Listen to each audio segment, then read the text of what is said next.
everybody? Listen, it's frozen outside. There's snow on the ground. It's unreal in Texas. So we're not doing much. We thought about some stuff over the last couple of days, and while we've been cooped up in the house and the truck's gone and all this stuff, and it kind of dawned on us that we never came out and did like a little compilation, of the end of the year, because 2025 was a big year. 2025 was a big year, but it was also a great year. Oh, it was great. Yeah, it was huge. But that's what I'm saying. Yeah. It was huge. It was great. It was. Yeah, a lot of great things happened this year. A lot of great stuff happened, and we went on a lot of different journeys. And Jake's just, he's come from a cocoon to POW when it comes to driving. Yeah. And but there's a lot of stuff that maybe, I know on our channel, there's a lot of people that know our journey from the get-go, but there may be some of you on this channel that don't know us very well, or don't know, where we come from, what our roots are. And I know some of our viewers on our channel slid over to Moonshiner, but some of them may not have. And some of you have never probably heard of us before until we joined up with Thomas and Chrissy. So we figured we'd take this time and kind of tell you who we are and where we've come from and where we are now. Where we come to. Yeah. And what's coming this year. 2026. We're trying to make it even bigger than 2025. Yeah. If we can ever get started. We're not started yet. Yeah. Got a long ways to go. Yeah, so anyway, we're going to talk about some stuff. There's some questions we have kind of written down here, some things that some people have asked or sent messages on or have asked on Facebook and stuff like that. And we're just going to kind of answer those and talk to you about it. And then we're going to throw some clips in there as well because, we're not that boring. We're not going to sit here and just make you look at ours. I mean, he's good looking. I'm not, he came from me, which means, I guess I'm good looking too. Let's just get started. Whatever. So, I guess let's start off, Jake. Why don't you tell everybody where it started for you? Well, it started, I started liking cars at a young age because of him. He had an 03 Cobra. That's the earliest memory I remember of cars, really. Yeah. I did a lot of things with it before he sold it. And how old was I? Let's see. You would have been. That was in 2013 when I bought it. So you would have been 4 years old. 3 years old. No, 2 years old. Shoot. Yeah. I can't math. So yeah, he was 2 years old when I bought the car. Yeah, you were 2. But 2013, 2014 is when I really started liking it. I wish we had a video, but every single time I got in that car, in the back seat, I was always like, vroom, vroom, daddy. And I guess that stood for, get on the throttle, please. Yeah. Because I love that car so much, I just wanted to go fast. Yeah. I bought the car because I'd kind of gone into slow down stage. I had a 63 Chevy 2 with a 6-cylinder in it. I had it all hopped up with a cam. I can't leave anything alone, but it was pretty cool in its own right, but it was slow. I had a 61 Apache with a Stillbolt 235. It was slow, but whenever he came along and we started, doing stuff, I'm like, well, I don't have seatbelts in these cars. I don't have AC, they weren't conducive. They were cool to drive, not conducive for a small child. So I was like, I got to get something that's fun, has AC, heat, creature comforts, and, safety, at least some of it. And so I found this Cobra, and I had always wanted an 03 Cobra, but could never afford one when they came out. And so when I called and made the deal in the car, I jumped on it, and it was literally just a cruiser. We just cruising around. Yeah. It was nice having a Cobra because I always wanted one. It was the color I'd always wanted. Sounded really good. Oh yeah, sounded good. It had a lot of stuff done to it. It made a little over 500 horsepower. So when you hit the loud pedal, it ripped, and 6-speed. All the fun stuff. But I got on it one day, and then this kid was hooked. I don't know what happened, but ever since that day is when I've really been hooked because it has not stopped. No, he would literally be in the back seat and he would go, vroom, vroom, daddy, vroom, vroom. And of course, me being the idiot father that I am, I just floor it every time. And when my wife would ask me why I'm spending so much money on gas, I'm like, look at me, look at him. A little baby in there. He's the one that wants it. He's an instigator. He's an instigator, but yeah. So, it started there for you, right? The Cobra? Yeah, that's where it really started. Yeah, that's the itch. That's where the itch started. That's not nothing. I didn't let him drive. Okay, he was only should've. 2. He was a little baby. But yeah, that's I where tried it to let him started. drive my truck. I did let you drive my truck when you were 2. Yeah. Yeah, but not the car. Wasn't gonna let him do that. So go ahead. I don't mean to interrupt there. Go ahead. No, So we had the Cobra. I had a friend pass away in an accident. Kind of got scared, about racing again. I had started racing. I started doing stick shift stuff. I started taking him to the track. My buddy Greg had a Camaro, 68 Camaro with a big block in it. And I was doing a lot of work for Greg. And, we would start going to the racetrack. And so we started taking him with us. And man, that was like we were going a lot.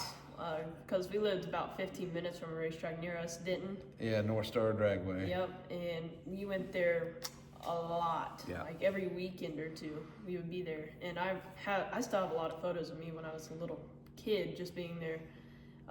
I miss those days for sure. Yeah, that was fun. That was a cool track. I always Yeah. liked that track. Gene was always a good owner. Gene was a great track owner.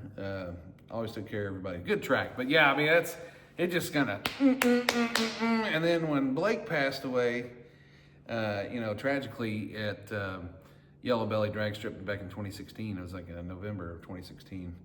It just kind of pumped the brakes for me because, he had a brand new baby and he was young and Austin, our youngest, his little brother was 2 and I was just like, man, I can't be out here doing this, like it can't happen that quick. And it's not a matter of if, it's when something happens. It doesn't necessarily mean you're gonna perish, but you never can tell when that may or may not happen. So being a dad didn't really make sense for me to be out racing anymore. So I kind of pumped the brakes, decided I was gonna sell that car, what did I get? I traded it for a Fox body coupe. Another stick shift.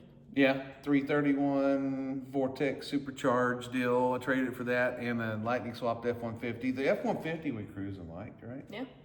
You like that truck a lot. I did like that truck. It was pretty clean. Yeah, it was. But ever since the Cobra, well, at least until 2021, I would really say, is when we started getting back into racing. Yeah. His stuff wise, not like racing wise. Yeah. We still went all the time. Yeah, I didn't race near as much. I didn't race much, just here and there we go to the track. We built the Malibu. We do more street stuff, and we had fun with the Malibu, Mike Honcho. That was really your first car. I'd say that was really... That was the first car I was attached to. Like, really attached to, really. Yeah, because I got rid of the coupe and I got rid of the lightning swap truck, and I bought a 65 Mustang, decided to go back to the old school and slow it down. Kind of built it like a road race car. I'd always wanted to do something like that. Saw that through. He liked the car, let him shift it, in the passenger seat. He liked doing that. It was fun. And, when we moved up the road a ways, and then COVID hit, and it was just like there was nothing to do. I mean, we were only taking the little Mustang to go to the gas station, and it was just kind of boring. And I was like, man, I got to get these kids out in the woods. So we traded for a side by side and did all that crap, and that lasted That for did not no, go well. God, yeah, that Broke was, something every weekend. I'll never do that again. I'm not an off-roader. Okay, if it's not on pavement, I don't do it. Okay, and there's a reason why. But yeah, we had fun. I mean, it was fun. Yeah, no, we had a lot of fun, but it was just fun until it broke, and then it wasn't fun. Yeah, so that's when we really moved into the Malibu. Yeah. And that took a while. We went through a few stages with that for sure. Yeah, but that one really got you cooking because... That's when I really started helping out, getting attached, definitely, because the day before we sold it, the night before I should say, he had to talk to me about selling it because he wasn't going to sell it without my permission. So yeah, I mean, it was important because we worked on that car. We bought that car for $3,000. It was a pile of crap. It smelled like shit. It was horrible. Interior was trashed. It ran like crap. It didn't even shift. Remember? Yeah, that is right. And then me and Eric, did the old pump some transmission fluid in, pump some out, got it shifted again. Took it on one cruise to Blake, my buddy that passed away's memorial race deal out in Ennis, and that was like about a 65-mile drive each way. My ears were ringing after that. Yeah, because we had to cut the exhaust off. It's a 305, the only way you make a 305 come alive is hacking the exhaust off. But yeah, so we drove down there in that car that night and drove all the way back, and by the time we got back, it had lost oil pressure and it wasn't happy. So I went and found a big block. We makeshifted a big block together for it. I had some And fun with that for a good while.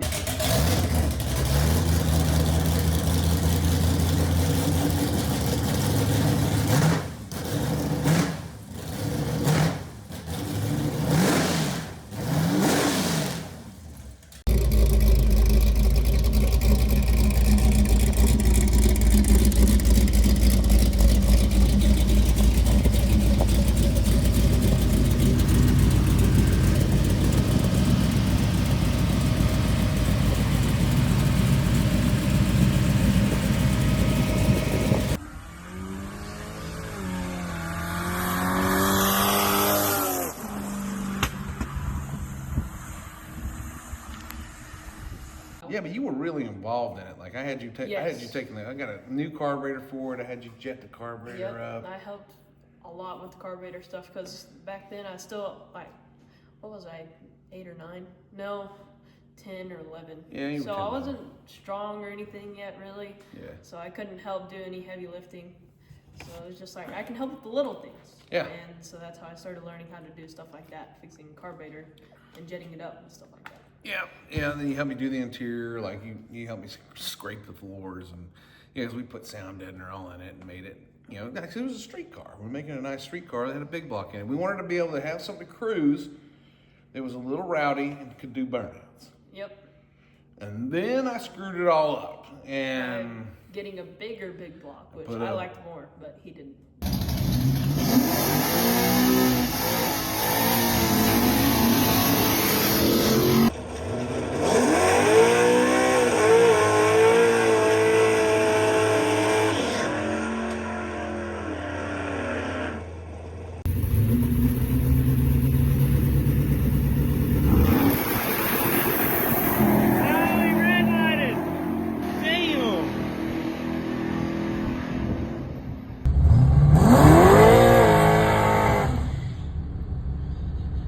That thing is loud. That is mean.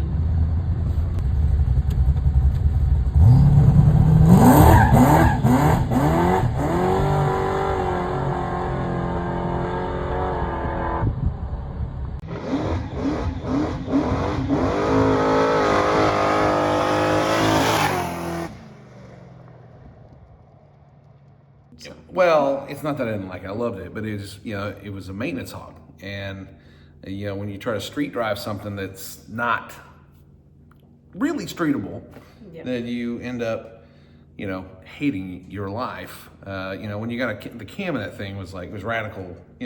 For the size motor it was. It was it was a 468, but it was like an old rear Morrison 468, 13.5-to-1 compression. 790 something lift cam, 306 duration on a 106. I mean, it chopped like nobody's business. It sounded like it was just chopping up lettuce.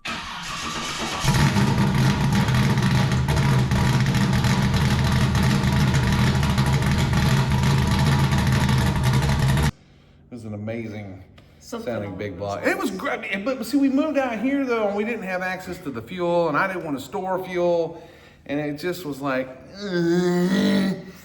and so I was like, man, we got an S10 to build. Let's get this. I'm gonna get rid of the car, and I'll get me something cool to just cruise around again, take a step back, cause gay. I don't know about you, but I'm one of those people where I really can't afford to have 2 hot rods at one time. That's just not, and I think everybody's in that position unless you own a company or, or spend less money in other places. Yeah. So we traded it for the truck. He said he was cool with it, and then like the night before he got cold feet, and then he hated me after that. For a little bit. Yeah, well, it was mainly because the truck blew up like a week later. Well, that sucks. Truck's running great, but that's coolant. Not even a week later, but then we ended up having to rebuild that. Yeah. And my truck sat for another 2 years. Well, see, that's Like, where we got to back up. That's where we got to back up. See, Yeah. we're getting ahead of ourselves. Yeah. Before that truck ever came along, when we had Honcho, we were doing Honcho. Jake had come to me and said, "Hey, Dad, when am I ever gonna get a hot rod?" And I'm like, and I actually did this to my mom. I came to my mom And I said the same thing about his age. I was looking at Auto Trader and I was like, can we buy this car? And she's like, no, you don't need a car. And then I said, I'm never gonna get a hot rod. And she said, you'll change your mind 10 times to Tuesday before your time has come to drive. And he did, but I did not. Well, I told him the same thing. I said, look, obviously I'm a car guy, so if my son says he wants to build a hot rod, we're gonna do it. So we'll start at a young enough age that, when it's done, he can drive it for high school. But he was adamant. Like, I either want a Malibu, a G-body Malibu like Honcho, or he wanted a Nova, or he wanted a S10. Mm-hmm. Yeah. That was at the age of 7 or 8, somewhere in there. Yeah, and I told him, I said, give it a year. Yeah. Give it a year. If you come back to me and you say, Dad, I want blah, blah, blah. And it's the same thing you said a year ago, then I'll take you seriously and we'll start looking. What did you do? I said I wanted the same 3 cars a year ago. It did not change. And so we started looking, and this was at the age of 9 now. And one night, I remember we were sitting at a restaurant, and he was scrolling on Facebook Marketplace before our food came out. And he was like, oh, look at this. Here's an S10. $600 in Norman, Oklahoma. He wanted $800. No, yeah. He wanted $800. He wanted $850. Yeah. He did. He did. Yeah. And how much? So he had gotten his, he get, allowance if he did chores. We'd give him some allowance. He got his birthday money. He was saving his birthday money, his Christmas money. He didn't spend any of it. He didn't buy Roblox or any of the, game shit. He didn't buy any of that. He just saved his money back. Occasionally he'd buy some Pokemon cards. You were really into that shit for a minute. A little bit. Yeah. So, but aside from that, he saved his money. And so I said, well, how much money you got saved up? And he goes, what? $650. Well, 600 technically. They helped me with 50. Yeah. And I was like, well, the truck's $850, so you're gonna have to try to negotiate the deal. Now, if he couldn't negotiate it to the $650, was Dad and Mom gonna step in and lend him the extra to get the truck? Yes. But did he know that? No.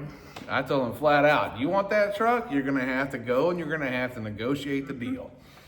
And we got there to look at that truck, and I told him, I said, right before we pulled up, I said, look, here's the deal. You never get out and act like you're super interested in it. Always question everything. Make sure you check the title. And what else? Negotiate the price down. Negotiate the deal. All right, you got your negotiating hat on? No. You better get it. Remember, look at it first. I want to slow down. Remember what we talked about. I forgot half that stuff as soon as I got out of the car because I did not ask for title. I looked super interested in it because, of course, I'm 9 years old. I'm gonna want it. Were you 9 or 10? You were 10. I was 9. Were you 9? Yeah. You were 9. Yeah. So speaking on down on a car, what do you think about this truck now that you've looked I at like it? it. Yeah? That's really cool, yeah. Okay, all right. Did you ask him if he's got the title?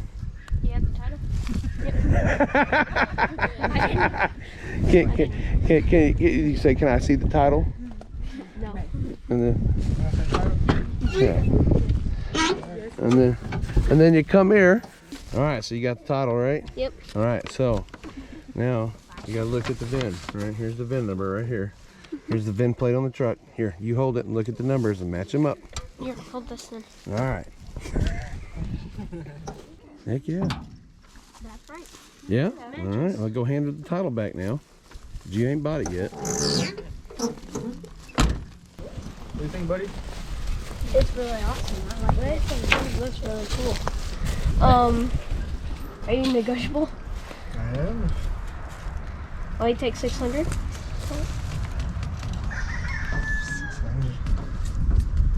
I was hoping you'd go 700. I'll go 650. Let me talk to her.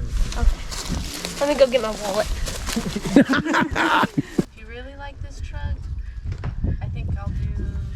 Are you okay with 625? Yeah, definitely. All right. That's Wow, awesome. look at that. Yeah. Thank you. So get it out. And you walk around the other side of the truck, you gotta go over there and you gotta count that out for them, then let them check the bills, make sure they're real. You gotta check them these days.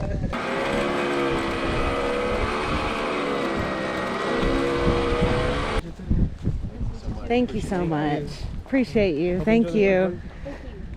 Yeah, we'll definitely lock my number Yeah. in and friend me on Facebook, and then we'll keep up with it. Yeah. And so after we got through that whole debacle, finally asked him if he could negotiate the price down to 600, just to see if I could save a little bit of money. And He came back said at no What did he come back at? at 700. Yeah. So I said, let's do 650 if you're okay with that. And Yeah. he said, sure. Well, he had to talk to his girlfriend first because it was Yeah. actually her truck. He was selling it for her, Yeah. and she ended up making you a better deal. Remember? She told you she'd let you have the truck for $625. Oh, yeah. Remember? Wait, I do not remember that. Yeah, she let you have the truck for $625, but when the truck was done, you would call her and let her come do a photo shoot because she's a photographer. Yeah. Interesting enough, like that you got into photography. Yeah, I did get into photography. Yeah, and we did. We kept the promise. We kept in contact with her. I've sent her photos since we've got it running and driving, and she's super excited because it was just a truck that was a hand-me-down to her, and she drove it until it wouldn't drive anymore, you know. And it was a wore-out truck. I mean, that little S10 had 75,000 or 285,000 miles on it. So it was. I mean, there wasn't nothing left for that truck to give. But we winched it up on the trailer and brought it home. Yeah. Got super excited about it. I had a set of rally wheels that I had on Honcho, but I'd gotten some other wheels for it. And so I gave him the rally wheels, but he wanted Jeg spike wheels. And he was like adamant about Jeg spike wheels. And do you have Jeg spike wheels on it? I do not. You do not, do you? But I do have something kind of similar, so. Yeah, it they worked look out. good. They look good. They're the newer version. Everybody's got spikes, you know? Yeah, so that's where the Prime Dime journey really started. And what some of y'all, maybe all of y'all don't even know, is that the truck was not even named the Prime Dime until recently. No. It was what? Slimer. Jesus Christ. It wasn't even that green. I know. I don't know what I was thinking. But we named it the Prime Dime February. Yeah, we'll get into that in a minute. Yeah. But so we get the truck home and we get it cleaned off. We're getting all gung ho about it because it's a new project, you know. And we power washed it off, got it cleaned up. It smelled bad inside. It had been a cat haven for a while at that point. And I thought about it and I was like, one day I think we had it sitting there for about 6 months, and I was like, you know what? It's got a 5-speed in it. I should teach him. We should get it running, and I should teach him how to drive 5-speed on it. And I was like, they said it was leaking water. Let's see how bad. Remember when we put water in it? Yeah. It was All of it came right out. It was coming out faster than I could put it in. Yeah. Pretty sure. It was bad. I'm pretty sure it was the rear freeze plugs were completely toast, between the transmission and the back of the block, and I was like, I'm not pulling the transmission out of this thing to fix freeze plugs just to put that all back together. Yeah, nah. Yeah. So we rolled it in the back. let it sit for Another 8 months, 9 months. yeah, while we worked on the Malibu. Yeah, we got the Malibu. We kept working on the Malibu, and so he would take and if he'd save up money, we'd start buying parts for it. Because I was like, look, here's the deal, son. You got a truck back there that doesn't run. Let's get a game plan together. What do you want? Small block, LS, 5-speed, 6-speed, automatic. And at first, it was going to be a LS 5-speed situation. No. Wasn't it? No. I No? wanted a small block. Oh yeah, you did want a small I block. wanted a small block. I was hanging on to that. I like having a beer on a Sunday, especially when it's raining. But one thing I like more is a goddamn small block chippy. Yeah, he wanted a traditional small block because he heard his old man talking about how great they were. And they are I've great engines. never seen one of them. Well, not seen. I've never gotten to experience one of them. Yeah, because I didn't have one. Yeah, I didn't have a real hot small block. So we wanted to go the small block 5-speed route for a while because we already had the transmission and stuff. Well, no, we got a transmission. Remember, we got the AR5 5-speed given to us. Yeah. That's actually how we stumbled upon the LS stuff, actually. Yeah. So I got a AR5 5-speed given to me. Somebody had started putting some kind of old Pontiac or something, I don't know, with an LS situation. And it had all the LS adapter stuff, the plate, everything that went on the back, the adapter plate and everything. And I got it for free. I don't remember how it was. I got it from Shannon, but I don't remember what the deal was. Maybe I brought him something and he just gave me all that. I don't know. But however it worked out, I got one. And then I was like, well, we need to start looking for a 5.3. I was like, listen, small Chevrolet stuff's old technology. You're young, let's get you involved with the newer stuff. Let's learn it. And I hadn't really messed with LS stuffs. I had a Camaro back when LS1s were new. I had a converter in it and some nitrous on it, but that's about as far as it ever got. I've never LS swapped anything. I just never was into that. It's big blocks or small blocks for me, and that's it. But so we found him a motor and went to Dallas to go get it, and it set again. We got the motor. Another 8-9 months. Yeah, well, I think it was set for about 6 months, and then we finally pulled it in the garage and undid the motor. Maybe it was 8 or 9 months. It sat back there for a minute, didn't it? Yeah, and anyway, we pulled the motor in the shop, or in the garage. We lived in we had a 2-car garage then. And so we got the motor in there and got it cleaned up, and man, it was in bad shape. Like, we had that motor for that. He found it in Dallas, the guy. I mean, it was like $500, and we drove over to Dallas. He had saved up $550 or $600, and we drove over there and just went and picked it up, So now he's got a motor and transmission, but when we got into it, it had a lot of miles on it, and it was somebody had put water in it, and it had a blown head gasket for a minute, and the deck didn't look good, and it was just So it was going to need a bunch of machine work and all this stuff, and it's like, man, for the first one, we don't need to go through all that, So fast forward. We move out here, we get a little shop. The shop wasn't very big. It's not very big now, but it wasn't very big at all then. It was like 20 by 30, I think, or something like that. Yeah. So it wasn't very deep. And I had got another project, an old 55 gasser that I'd always, had my eye on, and I got that. And again, I had the Malibu and that and his truck. Now I got 3 projects, and I'm a 1 project guy. So that wasn't going to work. So I got rid of that stuff. And, we pulled the truck in here, and I was like, hey, you know what we need to do? We need to get this motor out of this thing. Mm-hmm. And so we needed to tear down the front end, make it easier to work on. It was filthy, it needed to be cleaned anyway. Yeah. And so that's when I started really working on it for the first time, really, because other than the motor that we got, I started cleaning that up.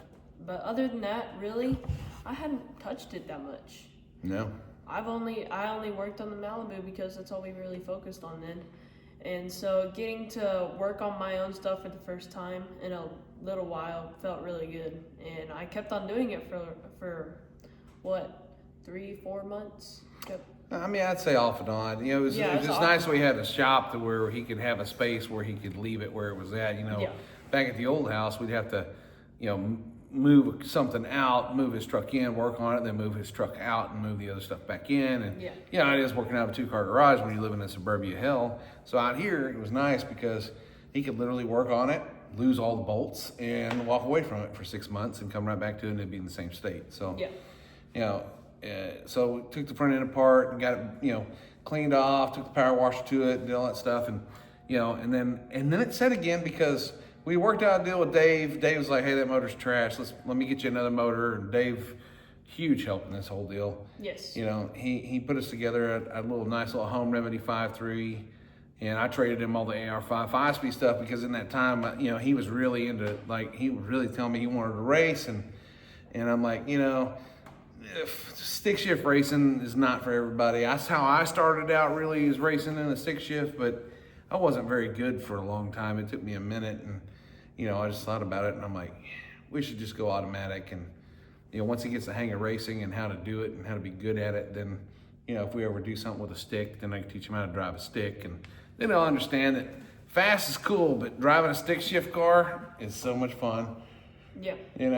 But anyway, Dave put us together a little motor, and Jacoby, my friend Jacoby, our friend. Yeah, our friend.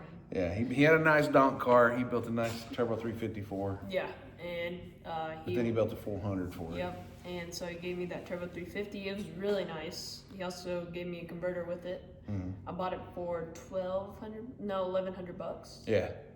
Yeah, I bought both of those from him for $1,100. Yeah, Turbo 350, Ultra Bell, had a trans brake, like a billet input. Shit, I had way too much money in it. Yeah.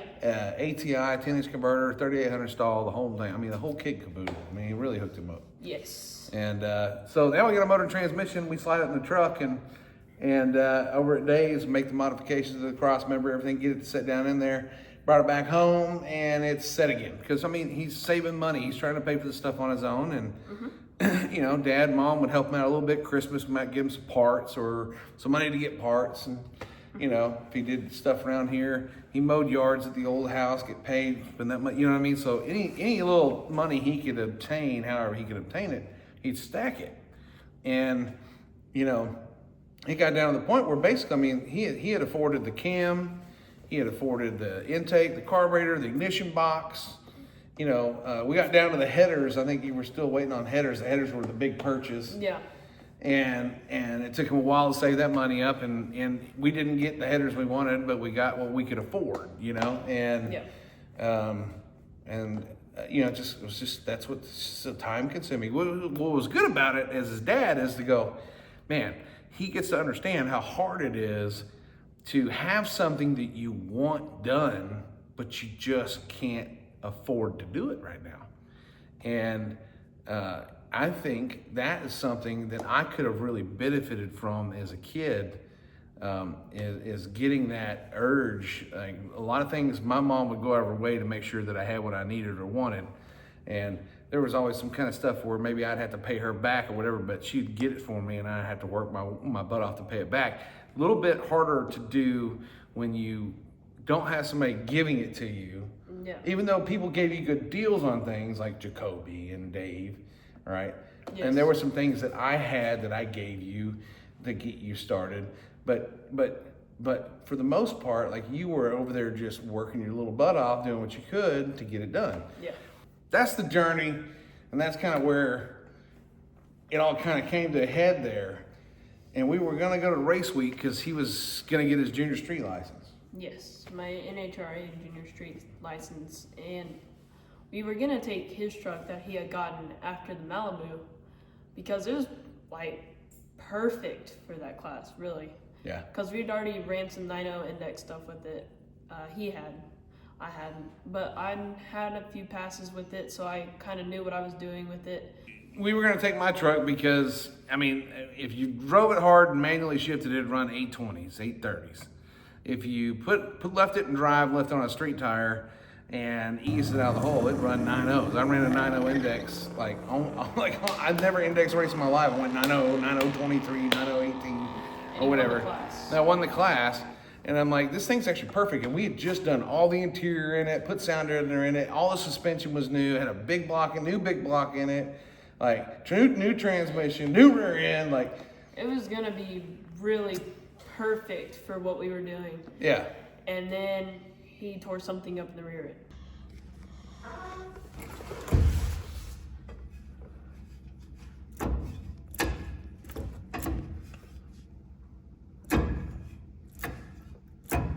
No. Yes. No. Sorry, it was over. Well, I tore something up in the ram, but it was having a little bit of an overheating issue. Yeah, but the main thing was he tore something up. Yeah. Oh, that's right. That's right.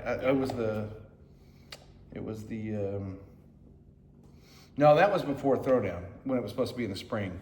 I tore it up in the rear end, and that's when we had a thrash with Bradley to put the rear end in the truck. Once I got the rear end in the truck, and we started driving around town, I noticed the truck was starting to get a little warm. And it had done it a few times, but not that bad. And it was creeping a lot. And I was like, man, what's going on here? I got a blockage or something like that. So instead of working on I got so sick and tired of working on that truck. We had spent a year on it, basically, doing everything. I was just like, this S10 sitting over here with nothing in it. And the goal was always to go to Rocky Mountain Race Week in his truck and let him race. And here we are, like 10 weeks left. 10 weeks left. And we decided this could be easier, but we want to go this route instead. Yeah. And so we decided to do the S10 instead of the truck, and we were going to fix that at a later time. Yeah. So that's why it sets so long. It takes a long time to do this stuff. If you don't do this stuff, then just know that unless you're made of money, it takes time. Yeah. And when you're learning, it takes time. And, we were, in priorities in life shift, Yes. And, you know, he was really into sports. You know, he's playing a lot of sports and playing football and basketball, track, and you know, so you're in. And his brother plays, and it's just like your time's limited, and you know, so he got a really good lesson through this whole deal of dedicating yourself to something, seeing it through, and fighting each way, you know, each inch of the way, and now here we are, right? And we're, you know, so you go to Rocky Mountain Race Week.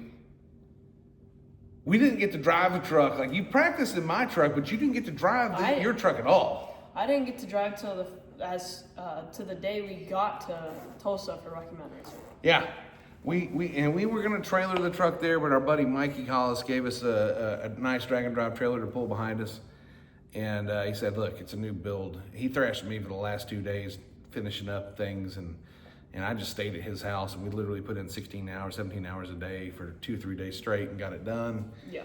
And I was like, man, I come home, and while this was going on, Amazon Prime was coming to this house left and right because I was overnighting stuff, like little things we forgot, you know, whatever.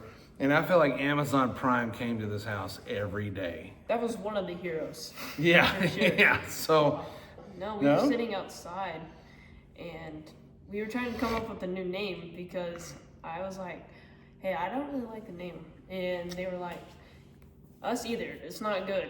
It doesn't even match the color. No. So we started thinking, and we thought of the Cowboys because we're in Texas. So yeah, we thought of Primetime Deion Sanders. Yeah, he likes football. Amazon Prime Dime, because it's an S10. Yeah. So that's how that came along. Yeah. So night before, we're thrashing. I come back here the next day. We load up at 4 a.m. Yeah, and we just drive to Tulsa in this thing. We drive to Tulsa. We have no idea what it's going to do, and it had issues. We worked through those issues, but that's where I'd say you drag race at the Throwdown in my truck. You made your first 3 passes in my truck. Yes. Right? Mm-hmm. And how did that go for you? Slow. And that was in October of 2024. Yes. Those were my first passes on a drag strip ever. Yeah. October 2024 is when I made the first pass ever in your truck, and I went a 13 to the 8th mile. You had me over in the seat telling you how to do everything wrong. Yeah. I was just like, yeah, he was freaking out a little bit, but it's all right.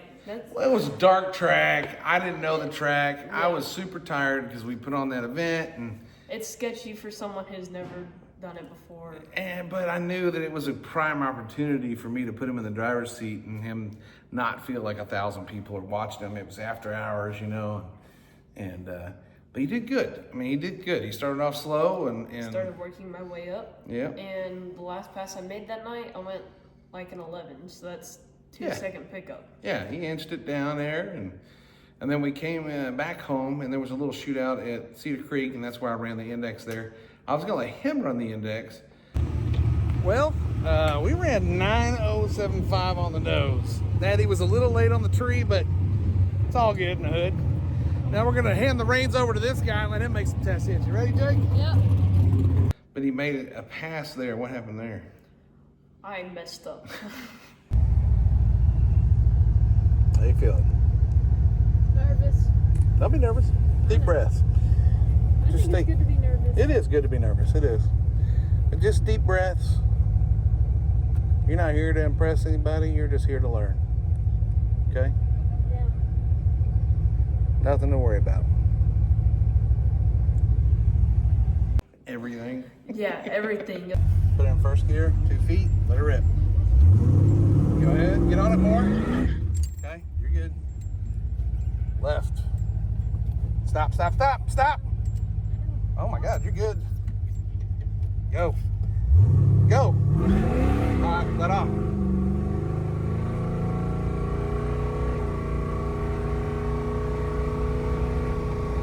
Let off. Let off. Yeah, everything, as I said in the video, we'll put it in. But yeah, I did not want to make another pass after that because I felt like I just screwed everything up. and You did okay. Yeah. You did okay. Because I didn't do anything right. That's okay. It's experience. It takes experience to do everything right. Yeah. So this is just part of it. If you think that any of these guys, including myself, ever went to a racetrack and just knew what to do right off the bat, you're wrong. Okay? But what you need to remember is, and this is what I want you to focus on, you need to remember that you've been watching racing 1,000 times. You watch racing all day long, every day. Do you ever see anybody go up there and do what you just did? No. Okay. So now that you've watched a million people go down the track, okay, and you've got your first pass out of your first pass jitters out, what are you going to do the next go around? Do everything better. Take your time. Take your time. So on the burnout, what I'm going to tell you is, you listened to me quite well, but I need you to get on the throttle a little harder. I wanted you to just kind of load the suspension to where it kind of moves and then floor it. Okay? Oh. Because you got to get the tires moving. Okay? So once you get those tires moving, then you come off that brake, come off the gas, and then get back on the brake, and I need you to stop the truck. You weren't stopping the truck fast enough. I know. Okay? So, but that's okay, because I'd rather you take your time and roll through the beams than get up and slam the brakes. You don't want to slam the brakes, right? Yeah. So it's better to, even if you roll past, that's fine, but don't stop in the beams. Like roll past, that's fine, roll past. Then put it back in reverse, take your time, put it back in reverse, come back through the beams. Don't stop in the beams, come all the way through them, put it back in drive, clear your head, and then roll in. Okay? Okay. You did good. You did fine. I'm just putting a pause in I there. know. And what I learned is that people are gonna make mistakes. He even told me this. It's like the first time a big racer, let's just say Kai Kelly or something like that, ever went to the track, you don't think they're gonna mess up, but they do. Yeah, I mean everybody makes mistakes. I mean especially when you're doing it, it's all you're gonna do is make mistakes until you get good. And it's like anything else. If you stay at it and work through the things that you suck at, then you become good at them. And a lot of people will go and try something and walk away from it if they don't do it well. Mm-hmm. And nobody ever gets great at anything by doing that. Yes. You know, and the what I used to tell you in football, the days that we win are fun. The days that we lose are the days we should be learning. Mm-hmm. Right? And the days that you suck behind the wheel are the days you learn. There were a few of those days, but luckily not very many. So yeah. So far, so good. So, he didn't get behind the wheel again until it was time to go get his NHRA license. Yeah, I got to drive Mom's car for that one. Yeah, that was pretty fun. Hey, don't look. Hey. What? Trying to. You got crappy handwriting? No, trying to come to our place. Oh, yeah. Can't see that. Can't see that. Can't see that. First tech card. You have no idea what this means to me. This is so cool. You'll fill out so many of these. Ran out of room. It's okay.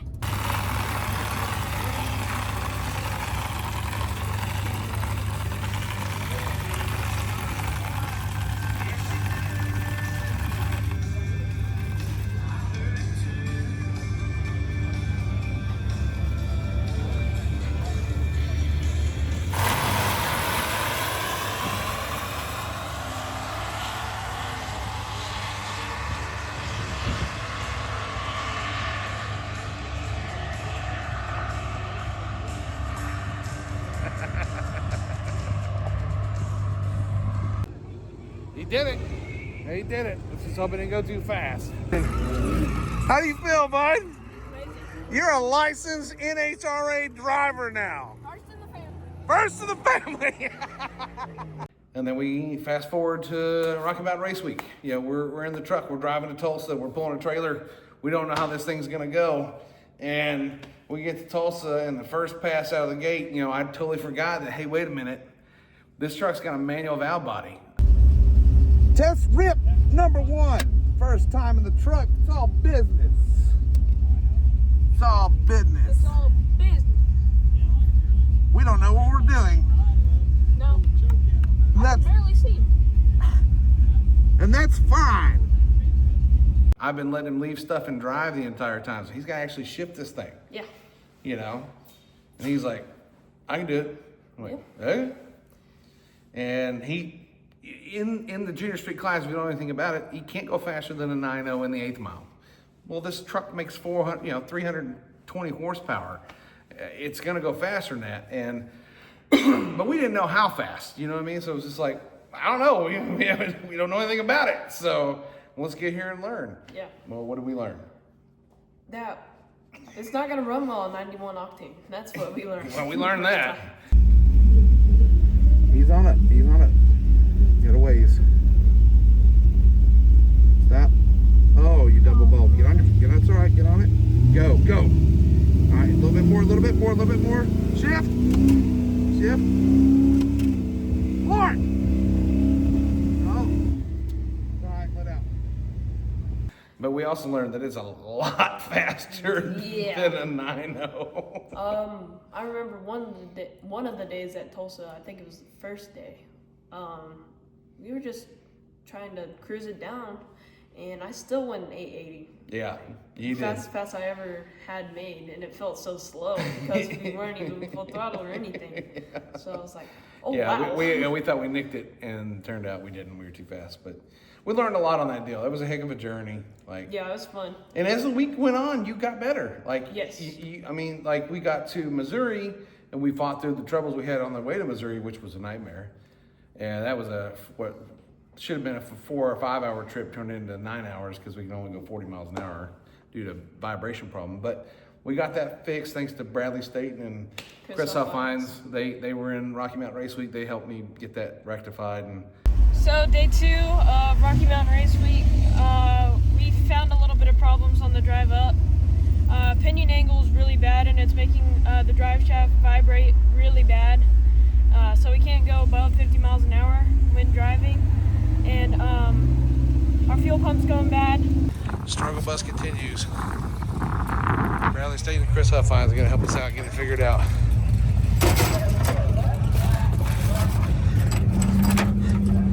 Hopefully something of that works.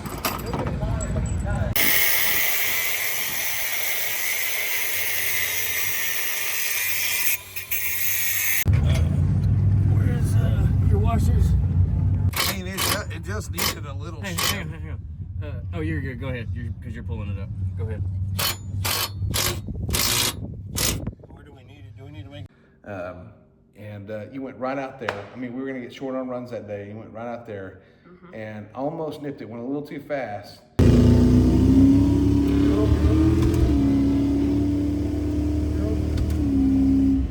Go. And came right back around and didn't run dead on your number, but you did damn good. Yeah, so my index that I set was a 946. That's the best run I had Because on we the had to first turn day. that in, yep. Yep, and so second day, we had gotten it fixed right before our class was called up. So when I made that pass, I went a 944. No, I think you went at 951. No, because I went too fast. Oh, okay. Yeah, and then the second Oh, yeah, pass I went yeah. a 952. That's right. That's right. Yeah, you're right. And I ended up in second place for the day. Yeah, and that whole ordeal, you know, I wasn't using a laptop to try to kill timing. I wasn't doing anything. I was just making him drive the truck. Yeah. And I don't know anything about index racing. So, you know, I'm teaching a kid about index racing and I have no clue about it. So we were not good. Yeah, At that all. was the week. Let me tell you. We got to Tulsa, that all went to hell in a handbasket. Well, Thunder Valley. Sorry. I don't like running them because it throws me off. Well, I know that they're slower. That's why. Well, it's okay. Look, hey, worst case scenario, we got a slip to turn in, right? Okay, so that last pass was way too fast. Yeah. Tell them what you did there, bud. I accidentally didn't use my method, and I let out way too late. Also, and Yeah. I went way too fast. Yeah, we were supposed to do his method and then try Hollis's method and see if we could get better. But instead, he did Hollis's method and, you know, Dad kept his mouth shut. And that's what I'm supposed to do. He told me, keep my mouth shut. And I was like, oh, this feels really good. This feels really good. What's the first thing you said when I said I knew it felt way too good? Why didn't you say anything? See what I'm saying? See what I'm saying? Like, I'm not supposed to say anything. I'm supposed to say something. It's Well, like, I'm half a second off. I think you should probably say something. look, I'm not a time clock. Really. Oh, it's Thunder Valley. I'm sorry. Yeah, not Tulsa. Yeah, the rest of the Norman. week did not go as well as the first 2 days for sure, No. but still really fun. It kicked our butt for sure. Yeah. There were some long days, but all in all, I really enjoyed that week. Oh, man, it was a great week. I mean, it cost a ton of money. Yeah, we almost fought. Yeah, we almost fought a in the couple times. truck. Day one, Dad's already pissy. And this guy's mad at me. Isn't that right, buddy?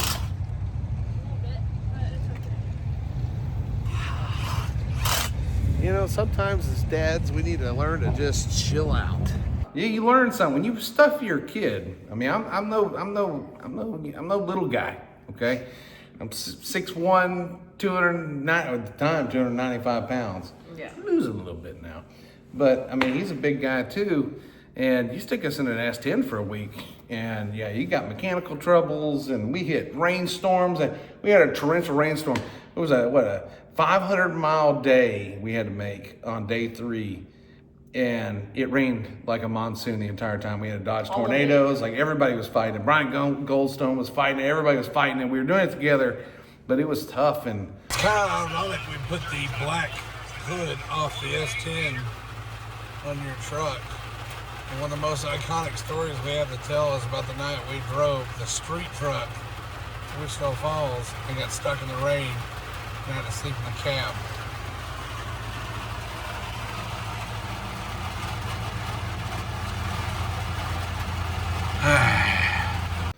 Chris wrecked his truck, and there was a few people that went off the road, and it was sketchy. Like windshield wipers quit working. And he Yeah, like, I had to work the windshield wipers. well, that's not ideal at all. A few moments later. Got the wiper motor working real good, don't we, Jake? Yeah. Hey, ow, ow, ow. Come on, help him. Good, good. As you can see, they're working much better with my help. Yes, flawless. But Man, I mean, but we got done. We got our ass kicked. And the outlay of cash that mom and dad put into helping to build that S10.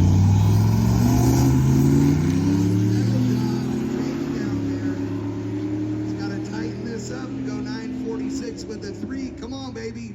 945, 2. He goes too quick. Oh my God. Barely. Oh my God! We had it. I should let off. Oh, Fuck! That was so. but we had a great time, yes. and then we drove that damn thing home. Yep. You know, remember pulling in this shop when we got home that night?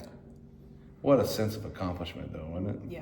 Once it got dark, it was tough because we were both getting really tired. Yeah, we were, but it was an accomplishment. Yes, you for know? sure.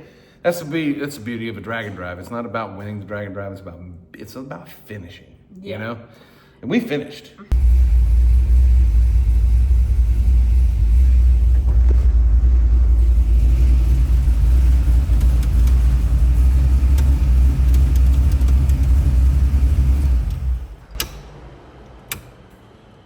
Last time this truck was in the shop, it didn't run.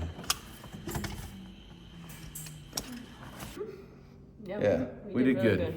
We didn't race for until June, so another month. Yeah, I think we took a month off. No, so July. July, yeah, it was in July, and I took him to XRP, and said let's go see how fast this thing will go, and I just unleashed him, and right out of the box, we went a 820, Yeah, 810, something like that. 820, 820. yeah, 820 something, but it wasn't running great, and we hadn't changed the plugs, we hadn't done nothing since the trip, and But I mean, he did good. Like he was struggling with the light, learning the pro tree, and learning how the truck launches and shifts. And Yep. I was still shifting the truck for him, though. I was not letting him. Yeah, I was kind of not letting him have full reign of it because I didn't know if I felt comfortable with it yet. And yeah, but because I got to ride with him. Like, if you don't know that, I have to ride with him in the passenger seat every time. Every time I have to ride with you, or somebody has to ride with you who is a licensed driver. So it's a little unnerving when you go, hey, 13-year-old kid who I know has a hard time picking up his freaking room. I'm gonna get in the passenger seat and just let you floor it, and we'll see what happens. Keep her straight. But now starts the quest for sevens. Yeah. That's when it started. Once I figured out that I can go an 18, high 820, I was like, okay, 7 is doable. Yeah. We can get it there. Okay, so reaction time was about the same, a little better, but I went 0.2580, so about 0.02 better. But I went way better to 330 in the 8th mile. I went 814 at 84 miles an hour, so a lot better. Hell yeah. Yeah, it cleaned up a lot more once we got into a higher RPM. Yeah, so we fought through some tuning woes, found some problems, found some issues, and we go back to the track. Throw Uncle Cole in there. Well, we go to Paris first? Yeah. All right, we go to Paris first, and Paris is a no prep track. It's dead heat of summer. They hadn't scraped the tracks. The rubber was, is peeling, and we're on a set of, Nitto 555R drag radials, and, let's just see what happens. And what happened? Did not go well for me. Spun a run. Spun a run. Yeah, it spun here. It spun there. It spun there. And it spun there. And it spun there. Yeah, so. And you were having it was great. It was great for a dad because I'm sitting there watching him get so pissed off that he could not make the truck work. And I got so mad that there was this one pass where I finally got it to kind of go, and then it started spinning, and I was like, I'm just going to drive through it at this point. And it started pointing towards the grass. It started going a little right, and I was like, okay, let me steer it to the left a little bit. And that was the point where I kind of shit a little in my pants because I felt the truck go like this and like this, and then it goes like this, and he just grabs the next gear, and I'm like, and he's just rolling with it. I'm like, holy moly, drive it, boy, just drive it.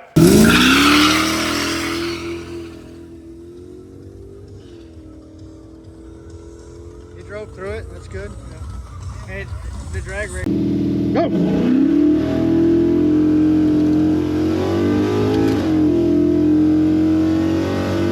Let out! Woo, you rode that baby! I'm happy, but I'm not happy. You were pissed at it. Huh? You were pissed at it. Yeah. You were pissed at it. I got mad and I went. Dude, you drove it. That thing got real loose going in second gear. Did you feel it? Yeah, no, I drove it. Yeah, so that day did not go well for me, but it did go well for someone because he got to drive the truck. I was like, listen, is it the truck or is it him? Like, maybe the truck's just not liking this surface. And it, there was a couple things when we had the vibration in Missouri, we patched it up. The pinion angle wasn't right in the truck. And we had swapped all the front suspension on it, put all new brakes on it, and we put a spring in there, and the spring was too heavy. So the truck kind of set cattywampus. So I'm like, is it the truck? Is it him? What is it? So I hop in the driver's seat because I've got more experience, and I get in it, and I do a good burnout, and I get up there, and I launch it, and the truck just hooks and books. Well, kind of spun.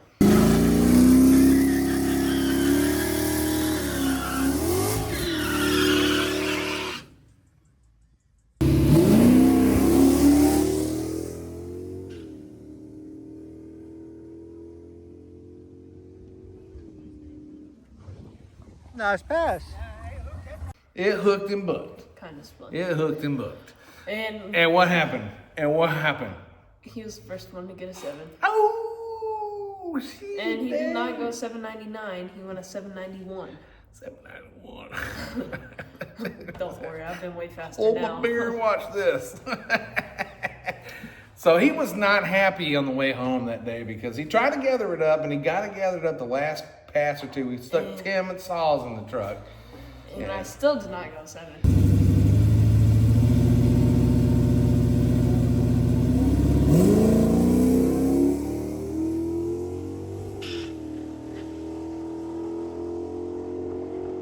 Breaking up right there. He still didn't go 7. Went 803. I was like, yes, I want that mountain hard to climb. Then we Little go to does he XRP know. a little bit. What? No, what is that? Little does he know I've been faster than him now. Oh, yeah, whatever.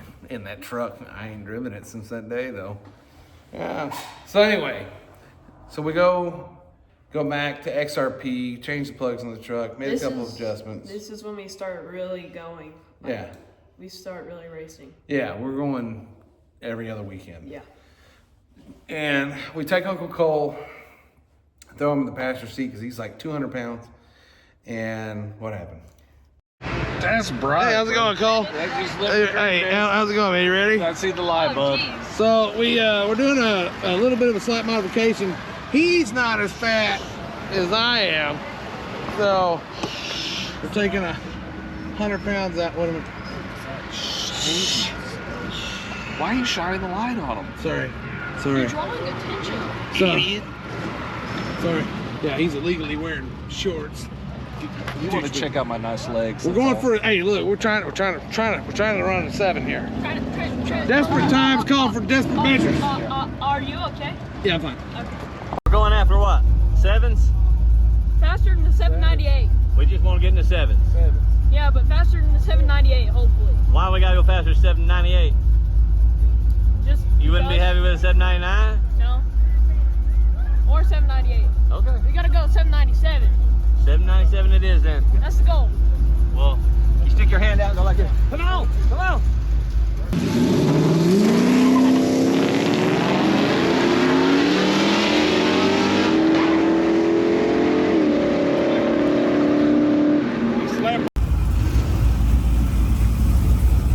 Uh-oh, you're not petting the gas. Got it. Did you get it? Did you? Did you? Did you? I got a 7. I didn't get a 797. What'd you get? 799. Oh! I ran my first 7. Yep, he ran his first 7, and I did. yeah, that was exciting. That's I have it on my paper right here. That is one of my most surreal moments to the date. Yeah. I only have one other one, and it's from Tailgate Throwdown. But that right there, that was one of the best days I've had at the track. It was a good day. Yeah, It was a good day. very good day. Yep. And then we started going again. Started getting my confidence back after Paris. Yeah, Paris kicked him in the nuts. But And he started feeling better. And then we started working on the tree, like cutting the light and learning, when you're foot braking something, how to stage. Do you stage shallow? Do you stage deep? And what I was trying to convey to him that I wasn't doing very good teaching of is that when I foot braked, would shallow stage, and I would get a run at the light. And I forget that he's young, he's got good reflexes, and that he would do better going deeper. And so once he talked to Tim, I think it was Tim that told you to do that. yes, Yeah, Tim said, hey, well, once you have him stage deeper, and he did, and all of a sudden, kid starts clicking lights. 037. Yeah, 034, 022.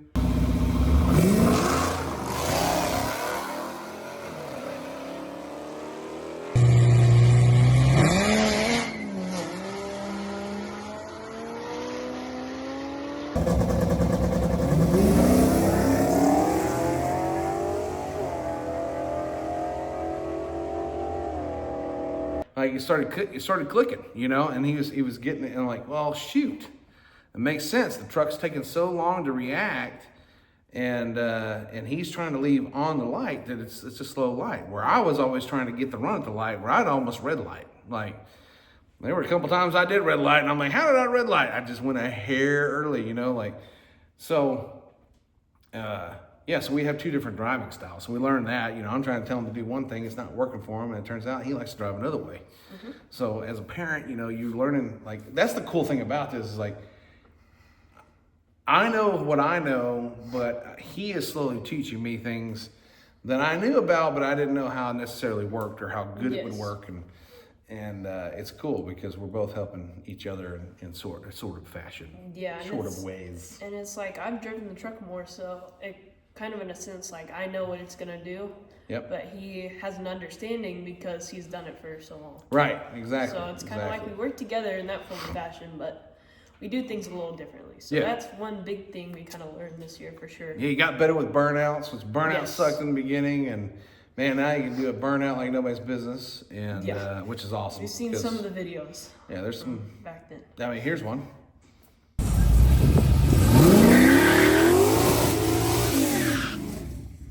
That was crappy. That was bad.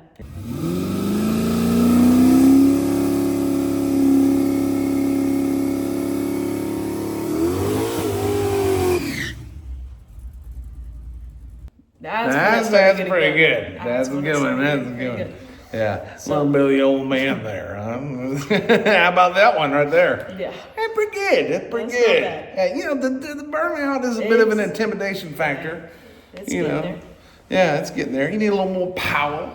A little more power now. But 2026, I'm going to get a little more power. Yeah, we're going to work towards it, that's for sure. We'll talk about that in a second. Well, we got to stack them dollars. We got to stack them dollars, player.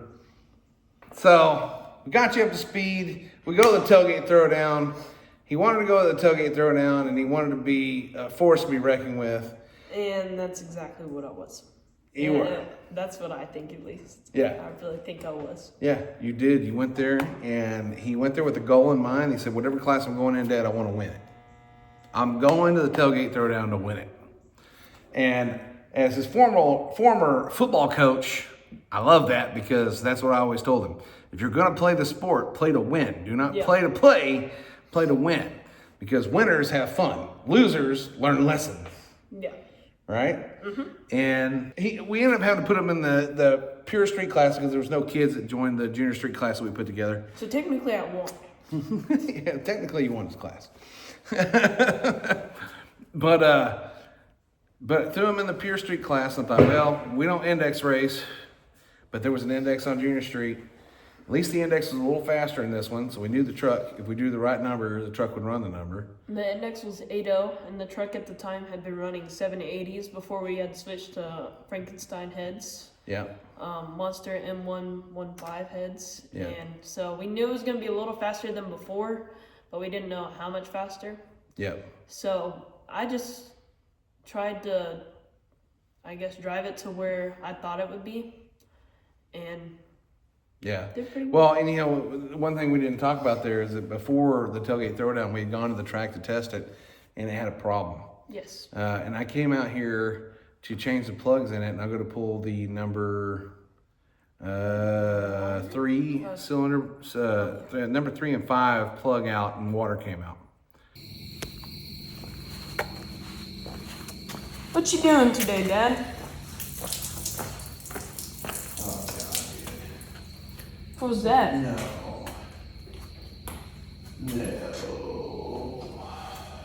What just happened? I just pulled your number 3 spark plug out and it's full of water. No way. What does that mean? It means we either got a busted head gasket or we got a cracked head. How? How did that even happen? And I was like, what the heck? This was like 2 or 3 weeks before. I mean, the truck really hadn't given any signs. It hadn't slowed down. It wasn't smoking. It was using a little bit of water, and that's what prompted me to go, let me check a few things.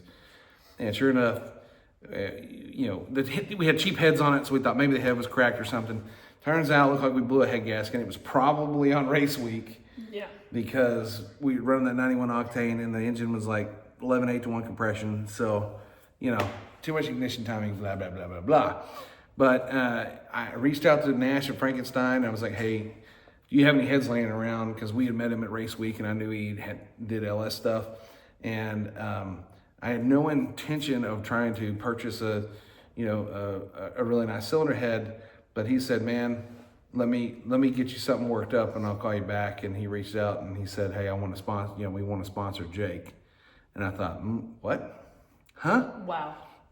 Yeah. That was my first reaction, really. That was, man, that was cool. That was a crazy moment for sure. Yeah, that was, I was blown away. And so anyway, we went out there and met them, toured the facility, and we got a really nice set of cylinder heads. Like you said, the M115 monster cylinder heads, the Cathedral Port 225 runner.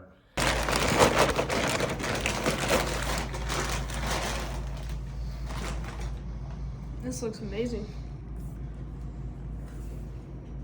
Ready to go fast? Yeah. Because M115 is going to take you to a whole new level. Oh yeah, I can already see that just by looking at it. Fast with Frankenstein engine dynamics. That's how you do it right there. That's right. Yep. Bam. That's right there. And we came over here, Bradley from State Performance came over here and helped me thrash the weekend before Tailgate Throwdown to get that truck back together so that he could go and race. And when we got there, boy, did things change. That truck was a lot faster than it was before. Yeah, one thing about the truck, now I will say, it doesn't make a whole lot of horsepower. It makes enough. Yeah. But it snaps you back. And doesn't make a whole lot of torque It's either. efficient. But it snaps you back. And when I got in the truck, I was expecting it to be a little, but it snapped me back way harder than I was expecting. And I was like, ooh, it's going to be a lot faster now.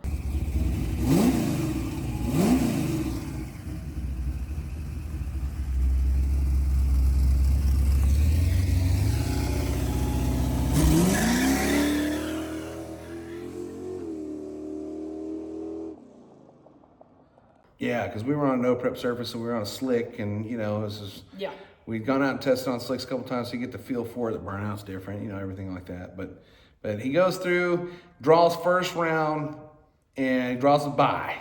I'm like, look at this kid, like his old man. It's in our DNA. I draw buys. That's what I do. Yeah. And so he draws a bye, and I'm like, well, at least he gets one to see what he can do here, because we drew the 8-0, and we had just gone like 770, 760 something. And I'm like, whoa, he's going to have to drive this thing here too.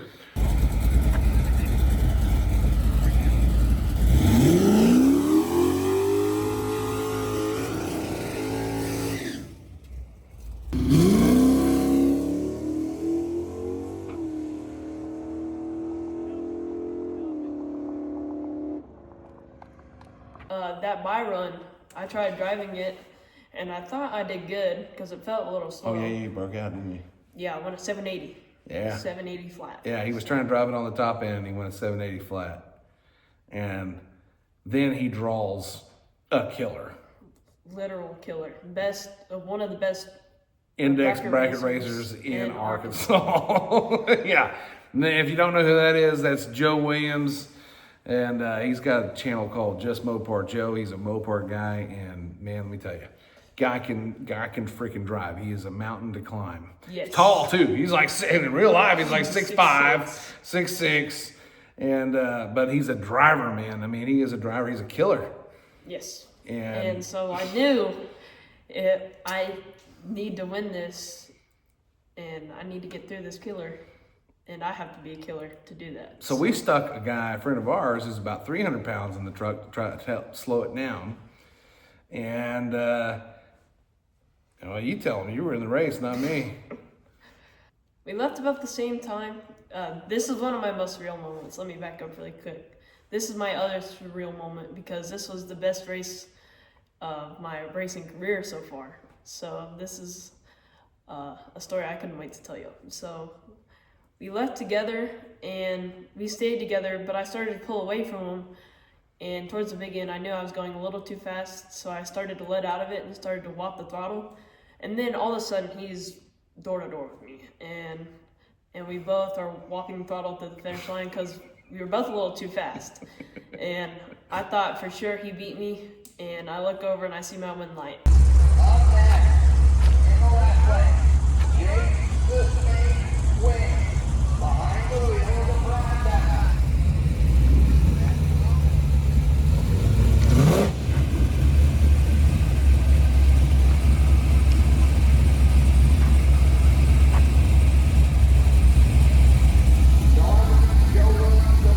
Prime time, about to get down.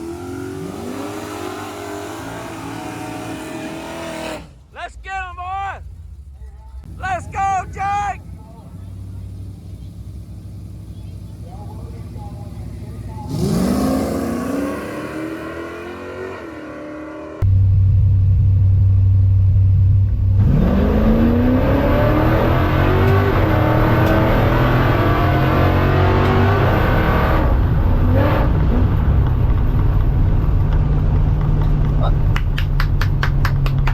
Boy, Tanner boy. Get him, boy. Come on. Come on. Oh!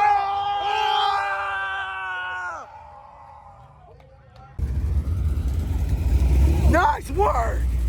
Let's go. All right, Morgan and Son. Let's go. Let's go. Yes. Who's it good? Woo! Woo! Look at that. 8:31. I rolled back right into him. Dude. Hey, bro, it was close. Set to strike. All right. Austin Fleming in the stick shift crew cab in the left lane.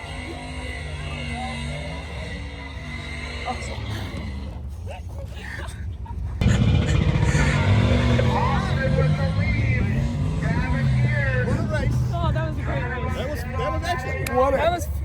That was awesome, dude. Treed me and then beat me. I was trying. I knew my truck was pulling good. Dang. See how much I'm shaking right now? Hey, Joe, he got out of the truck. I can see both his arms, man. He's shaking. He took the leader. I was doing my best to dump him down there. I'm like, me too. mine's pulling good. I'm running 780s today. Oh, buddy, I'm going. You're about to like barely tapping the I was doing this. Nope. I went in 803.1 to his 806.3. Yeah. It was all based off whole shot. Yeah, what do you say? Got dumped by a dumper. Yep. So that was my other surreal moment because that was Yeah. awesome. Yeah, it was awesome. And Joe was awesome about it. I mean, hell of a competitor. And Yeah.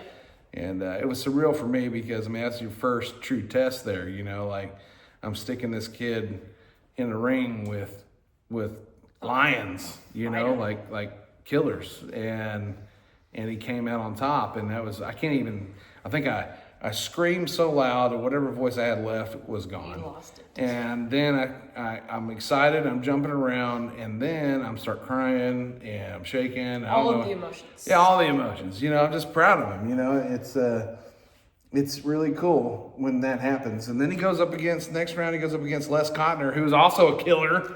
Also a killer. Here we go. Y'all know who I'm riding with.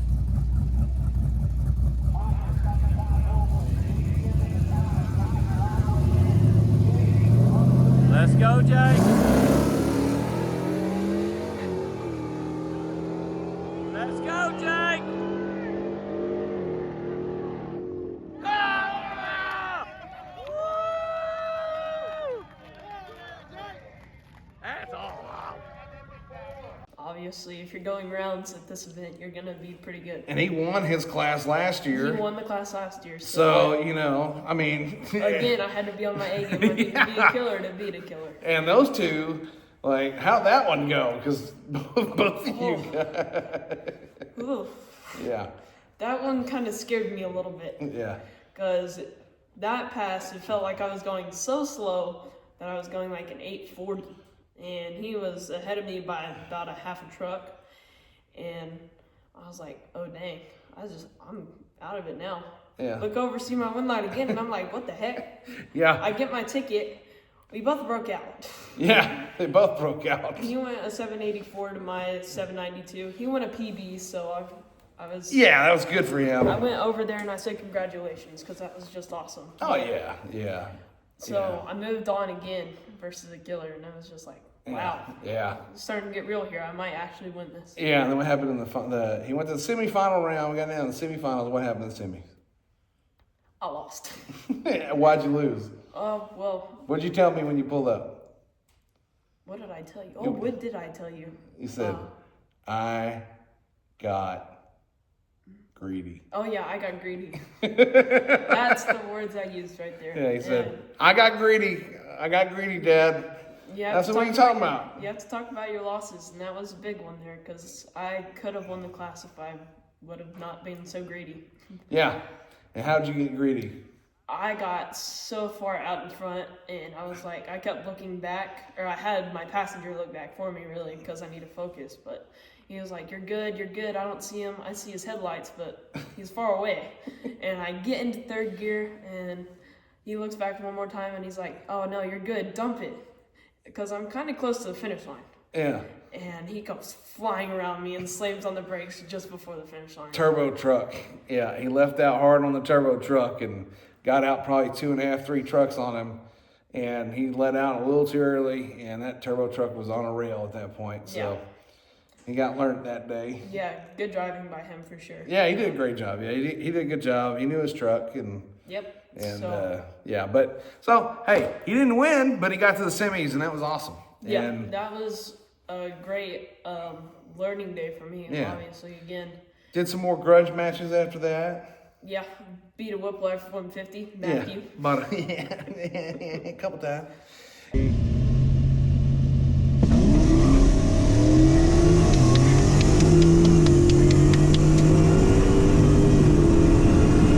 Time. 7:23. Damn it! That boy is fast. Yeah, he is. Couple times. Not just once. Yeah. They raced a little supercharged LS powered S10. That was another really close race. That was door to door, man. That might have been closer than the one I have with Joe, because we left about the same time again, and I got super loose, like a lot looser than I had before, other than Paris. And I was like, I'm about to get out of it, but I did what I did before, and I tried steering it a little to the left. And I was like, it started hooking up really well. And I was like, okay, let's stay in it and see what it does. And by then we were about door to door, and he started coming around at the finish line, and my win light came on again. Yeah.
And that was an all-out drag race there. That was good. There was no indexes on that. That was just a grudge match. That was a heck of a.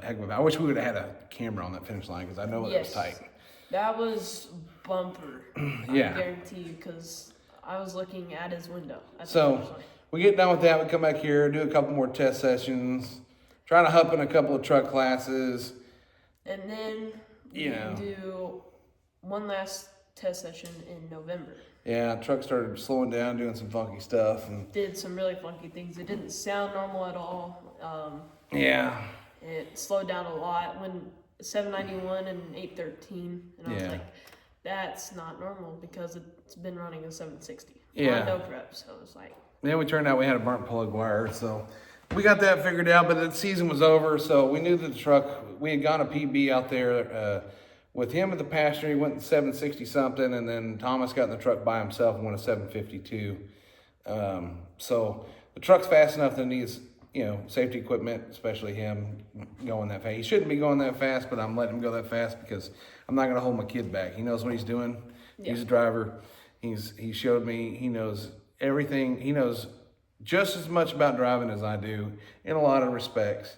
Not everything, but as far as running something that's NA and manually shifted, he knows what to do. And he knows that truck really well. So we decided to put it in the chassis shop. So it's over at John & Sons Racing Fabrication, getting a 10-point 850 cert cage. It's getting harnesses. He's got a full attire now, fire pants, shoes, the whole nine. Yep. Making sure safety first, obviously, because that's the most important thing, especially with a kid in the driver's seat. Oh yeah, yeah. The most important thing in my life is my kids and my wife, and you know. But I love racing, and I don't want to hold him back. I want him to chase his dreams, and the only way to do that is to take the risks, and that's what we're gonna do. But yeah, so the plans for 2026. Well, we got a trans brake now. Yes. We've had a trans brake, but we're gonna hook it up. Mm-hmm. And some big news. Yeah, and then just recently, when we got back from PRI, and what happened? Mike Abney from Nitrous Express messaged me on Facebook and said, "Hey, we would like to get behind you and sponsor you." So yeah, that was a big deal. Freaking huge too. That was awesome. I really didn't have any words for that. Dude, between Nitrous Express and Frankenstein, the people at Frankenstein, first of all, as his dad, I am just so thankful that people see what I see in him. Because as a parent, you get jaded. And I take shit with a grain of salt sometimes. And I don't, I take things for granted, and I don't realize how lucky I am as a dad to have a son like him. And my other son, Austin, is an amazing child as well. And I love him from the bottom of my heart as well. And I'm very blessed, and so is his mother, to have him and his brother. They're great kids, and they're great people. And the fact that people see that and want to just be a part of what he's doing is awesome. And as a parent, it's like, man, I don't know. It's like you did something right. It's kind of like me getting a trophy, or your mom getting a trophy that we've done something right. And they see the potential in him behind the wheel, and that, to me, is awesome. And so this year, we are going to be sporting a Nitrous Express system on the truck. Mm-hmm. You're going to get a trans brake this year. We're going to have safety, and we're going to go faster. We have other plans in the irons in the fire. Uncle Clayton got with ATM and got him a brand new billet-bodied carburetor. 850. Yeah. And we need to get the other components to go with it. We need a different intake, and we need a cam swap. That little 5.3 needs a cam swap. And in the back burner, we're working on something else that we're not going to talk about yet, but maybe by mid to end of summer, we'll have another power plant in the truck, possibly, to give him a little more power, because we really want to try to run at some point in time this year. We want to jump into cheap street. Yeah. And that's got a 645 index. It's a floating index, 645 to 690. Yeah, 695. Yeah, and then there's a slow street class too that we want to jump in. That's a 780 to an 820, which again, the truck's probably perfect for that right now. Yeah. So we may start off the year doing that just to get reacclimated, get things moving again, learn the truck again, get back in it, and sniff out a couple of issues that we've got with the truck that we need to get rectified. And then we'll start practicing on the off weekends of those events to get him faster and get him acclimated to, running a trans brake and arming a nitrous system and purging the nitrous system and doing those things. Yeah. And we'll ease him into the nitrous, and maybe by the end of the year, into summer, somewhere in there, we're going fast. Yeah, that's the plan. Faster, because what's fast anymore? Fast is, I'm telling you right now, you go from that 760 to a 650, it's a night and day difference. Yeah. It's a night and day difference. I'll be going faster than you ever have by that point. I don't think so, Tim. But so that's what we're looking forward to this year. We got a lot of racing planned. We got a lot of videos planned. Thomas is getting the Moonshiner back together. So we're looking forward to getting together and doing all that stuff together and making some badass content for y'all. But we kind of wanted to take a minute and kind of just talk about who we are, where we come from, what we're doing, what our plans are. You see a blue car in the background here. There's some plans with that. You know, we picked this up for a possible little gangster's car in the next 2 years or so. But in the meantime, I've got some ideas for a cheap car situation that's kind of got Thomas fired back up with the Firebirds. And I think it's a pretty good idea. We'll see how money goes, because again, I'm a one project guy. So if the S10 is happy and we don't spend a bunch of money on it to keep it running, then maybe I can be a 2 project guy. But what's the plan? We'll see. And then and then if he's like, hey Dad, I want something light to go faster, then we yank all my junk out and he can use that. And but we'll talk more about this car later in another video. We'll do a walk around on it and what's going on with it, and I'll tell you what the plans are for that.